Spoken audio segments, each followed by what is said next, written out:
Vamos mergulhar hoje numa história fascinante, a do rei Ezequias. À primeira vista, parece um conto bem direto sobre um milagre incrível, né?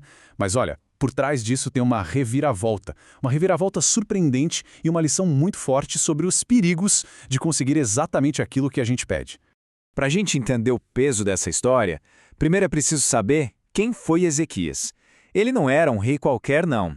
As escrituras o descrevem como um líder, assim, excepcionalmente bom, que fazia o que era certo. Em uma época bem complicada, ele foi um verdadeiro ponto de virada para o seu povo. E ele não perdeu tempo. Assim que assumiu o trono, começou uma verdadeira faxina espiritual. Reabriu e purificou o templo que estava abandonado, destruiu ídolos pagãos por todo o reino e, o que é bem marcante, ele restaurou a celebração da Páscoa, unindo o povo todo de novo na adoração. E é bem aqui que a história dá uma guinada brusca. Pensa só, no meio de todo esse sucesso, com o reino indo de vento em popa, chega o profeta Isaías com uma notícia que é uma bomba. Uma ordem divina, direta e reta. Coloque a sua casa em ordem porque você vai morrer. Simples assim. Então, imagine só a situação. Receber uma sentença de morte vinda do próprio Deus. O que fazer? A reação de Ezequias a essa notícia é o que move toda a narrativa. É o coração emocional da história. Ele não aceitou o destino dele quieto de jeito nenhum. Num ato de desespero total, ele se vira para a parede, sabe? Longe de todo mundo, e ali ele desaba. Ele chora muito e apela a Deus, dizendo algo como: lembra de mim, lembra de como eu andei diante de ti com fidelidade, com o coração inteiro. E aí, o que parecia impossível acontece. Antes mesmo de Isaías sair do palácio, Deus o manda voltar. A mensagem mudou. A oração desesperada daquele homem fiel foi ouvida, e a resposta veio rápido. E a resposta foi muito além de uma simples cura. Deus não só prometeu reverter a doença, mas também adicionou 15 anos à vida de Ezequias. Uma reviravolta espetacular, sem dúvida, mas que, como a gente vai ver, teria consequências que ninguém podia imaginar. Agora, uma promessa dessas, reverter a morte e ainda dar mais anos de vida, era algo quase inacreditável. E por isso mesmo, Ezequias pede uma prova. Ele quer um sinal de que aquilo tudo era mesmo verdade. E o sinal seria dado no chamado relógio de sol de Acais. Pelo que se entende, isso era provavelmente uma escadaria construída de um jeito bem específico que usava a sombra para marcar a passagem das horas nos degraus. Basicamente, um marcador de tempo da época. E aqui o negócio fica sério.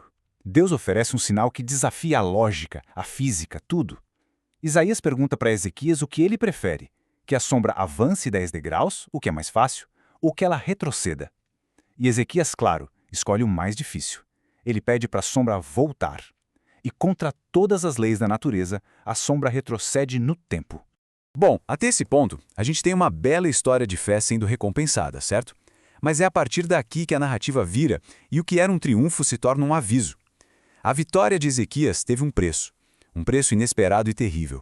Isso nos faz pensar, né? Será que essa cura, esse plano B, foi de fato a melhor coisa para Ezequias e para o povo dele? O que acontece logo em seguida sugere que talvez não. É claro que a notícia de um milagre desses, um milagre cósmico, a sombra do sol andando para trás, viajou longe. Chegou até a Babilônia, que na época era uma potência em ascensão. E eles enviaram uma delegação para saber mais sobre isso e, claro, parabenizar o rei pela recuperação.